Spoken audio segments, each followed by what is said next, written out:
السلام علیکم ناظرین، 6 محرم الحرام ہے۔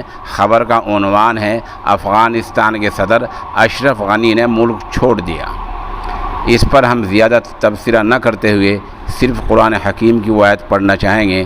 قال اللہ تبارک و تعالی بسم اللہ الرحمن الرحیم وَتِلْكَ الْأَيَّامُ نُدَاوِلُهَا بَيْنَ النَّاسِ۔ سدا دور کسی کے لیے یکساں نہیں رہتا ہے۔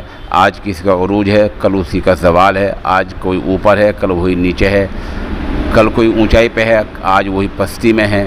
اللہ سے ہمیشہ انسان کو ڈر کے رہنا چاہیے۔ یہ وہی صدر ہے جو 48 گھنٹے پہلے پورے ملک کی فوج کو سنگٹھت کرنے کی، اکٹھی کرنے کی بات کر رہے تھے اور طالبان سے مقابلہ کرنے کی بات کر رہے تھے، لیکن آج انہوں نے افغانستان چھوڑ دیا ہے۔ اب اقتدار کی منتقلی کیسے منتقل ہو رہا ہے، بات چیت چل رہی ہے۔ وہ بظاہر حالات سے ایسا لگ رہا ہے کہ کل یا اگلے 72 گھنٹے میں اقتدار پورے طور پر طالبان کی طرف منتقل ہو جائے گا۔ اب تقریباً پورے افغانستان پر طالبان کا کنٹرول ہو گیا ہے۔